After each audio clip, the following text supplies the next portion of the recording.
You ask Tiger to calculate. This deals with linear inequalities with one unknown. The final result is x smaller than -4. Let's solve it step by step. Isolate the x. Multiply both sides by inverse fraction 2 over -5.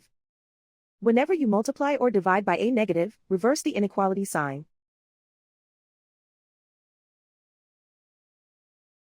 Move the negative sign from the denominator to the numerator.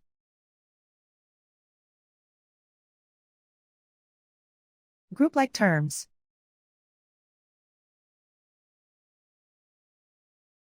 Multiply the coefficients.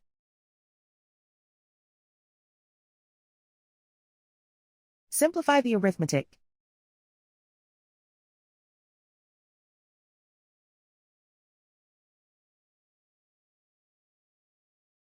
Move the negative sign from the denominator to the numerator.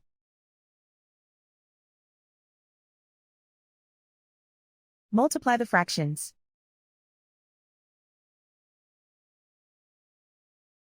Simplify the arithmetic.